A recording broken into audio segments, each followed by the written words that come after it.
APMC ಅನಧಿಕೃತ ಮಳಿಗೆಗಳ ತೆರವಿಗಾಗಿ ಆಗ್ರಹಿಸಿ ಜಯ ಕರ್ನಾಟಕ ಸಂಘಟನೆ ನೇತೃತ್ವದ ಮೊದಲ ದಿನದ ಅನಿರ್ದಿಷ್ಟಾವಧಿ ಧರಣಿ ಸತ್ಯಾಗ್ರಹ. ಜಯ ಕರ್ನಾಟಕ ಸಂಘಟನೆ ನೇತೃತ್ವದಲ್ಲಿ ಹಮ್ಮಿಕೊಂಡ ಅನಧಿಕೃತವಾಗಿ ಅಕ್ರಮ ಅಂಗಡಿ ಮಳಿಗೆಗಳ ತೆರವಿಗಾಗಿ ಮತ್ತು ಕಾಂಪೌಂಡ್ ತೆರವುಗೊಳಿಸಿದವರ ಮೇಲೆ ಕಾನೂನು ಕ್ರಮ ಜರುಗಿಸಲು ಅನಿರ್ದಿಷ್ಟಾವಧಿ ಧರಣಿ ಸತ್ಯಾಗ್ರಹ ನಡೆಸಿದರು. ಪಟ್ಟಣದ ಮುಖ್ಯ ರಸ್ತೆಯ ಎಪಿಎಂಸಿ ವೃತ್ತದ ಎರಡೂ ಬದಿಯಲ್ಲಿ ಅನಧಿಕೃತವಾಗಿ ನಿರ್ಮಿಸಲಾಗಿದ್ದ 40ಕ್ಕೂ ಹೆಚ್ಚು ಮಳಿಗೆಗಳನ್ನು ಗೋಡೆ ಒಡೆದುಕೊಂಡು ಅಕ್ರಮವಾಗಿ ಮಳಿಗೆಗಳನ್ನು ವಿಸ್ತರಿಸಿಕೊಂಡಿರುವ ವರ್ತಕರ ಕ್ರಮ ಹಾಗೂ ಅಧಿಕಾರಿಗಳ ನಿರ್ಲಕ್ಷ್ಯ ಖಂಡಿಸಿ ಜಯ ಕರ್ನಾಟಕ ಸಂಘಟನೆ ನೇತೃತ್ವದಲ್ಲಿ ಎಪಿಎಂಸಿ ಕಾರ್ಯಾಲಯ ಎದುರುಗಡೆ ಧರಣಿ ಸತ್ಯಾಗ್ರಹ ಹಮ್ಮಿಕೊಳ್ಳಲಾಗಿದೆ. ಯಾತಕ್ಕಾಗಿ ಹೋರಾಟ,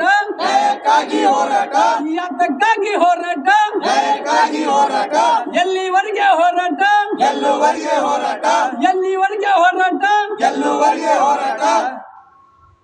ಬಂಧುಗಳೇ, ಜೇವರ್ಗಿಯಲ್ಲಿರ್ತಕ್ಕಂಥ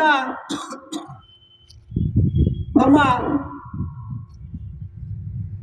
ಜಯ ಕರ್ನಾಟಕ ಸಂಘಟನೆಯ ಸಂಸ್ಥಾಪಕ ಅಧ್ಯಕ್ಷರಾದಂಥ ದಿವಂಗತ ಮುತ್ತಪ್ಪರಯ್ಯವನ್ನು ಧರಿಸುತ್ತಾ, ಅದೇ ರೀತಿಯಾಗಿ ನಮ್ಮ ರಾಜ್ಯಾಧ್ಯಕ್ಷರಾದ BN ಜಗದೀಶ್ ಅಣ್ಣನವರ ನೇತೃತ್ವದಲ್ಲಿ ಕಲಬುರಗಿ ಜಿಲ್ಲೆಯಲ್ಲಿ ನಮ್ಮ ಜಿಲ್ಲಾಧ್ಯಕ್ಷರಾದಂಥ ಮಲ್ಲಿಕಾರ್ಜುನ ಧಾರವಾಡ ಅವರ ನೇತೃತ್ವದಲ್ಲಿ, ಅದೇ ರೀತಿಯಾಗಿ ಜೇವರ್ಗಿ ತಾಲೂಕಿನಲ್ಲಿ ಭೀಮಾಶಂಕರ್ ಬಿಲ್ಲಡ್ ಅವರ ನೇತೃತ್ವದಲ್ಲಿ ಈ ಒಂದು ಜೇವರ್ಗಿರ್ತಕ್ಕಂಥ ಎಪಿಎಂಸಿಯ ಆವರಣದಲ್ಲಿರುವ ಅನಧಿಕೃತ ಮಳಿಗೆಗಳ ತೆರವುಗೊಳಿಸಬೇಕು.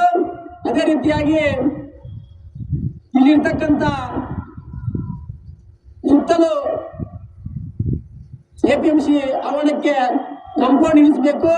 ಅದೇ ರೀತಿಯಾಗಿ ಯಾವ ಮೊದಲಿಂದ ಕಾಂಪೌಂಡ್ ಅನ್ನು ಒಡೆದು ಹಾಕಿದಂತ ವ್ಯಕ್ತಿಗಳ ವಿರುದ್ಧ ಪ್ರಕರಣ ದಾಖಲಿಸುವಂತೆ ಒತ್ತಾಯಿಸಿ ಇಂದು ಜೇವರ್ಗಿಯಲ್ಲಿ ಜಯ ಕರ್ನಾಟಕ ಸಂಘಟನೆ ತಾಲೂಕು ಘಟಕದ ವತಿಯಿಂದ ಅನಿರ್ದಿಷ್ಟ ಧರಣಿ ಸತ್ಯಾಗ್ರಹ ಹಮ್ಮಿಕೊಂಡಿದ್ದು, ನಮ್ಮ ಹೋರಾಟ ಯಾವ ಅಕ್ರಮ ಮಳಿಗೆಗಳು ತೆರವಾಗುವುದಿಲ್ಲವೋ ಅಲ್ಲಿಯವರೆಗೆ ನಮ್ಮ ಹೋರಾಟ ನಿರಂತರವಾಗಿರ್ತದೆ ಅಂತೇಳಿ ಈ ಒಂದು ಅಧಿಕಾರಿಗಳಿಗೆ ಮತ್ತು ಜಿಲ್ಲಾಡಳಿತಕ್ಕೆ ಎಚ್ಚರಿಕೆಯನ್ನು ಕೊಡ್ತಾ ಇದ್ದೇವೆ.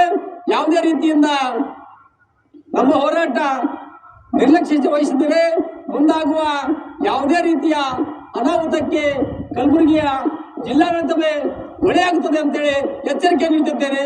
ಜೈ ಹಿಂದ್, ಜೈ ಕರ್ನಾಟಕ.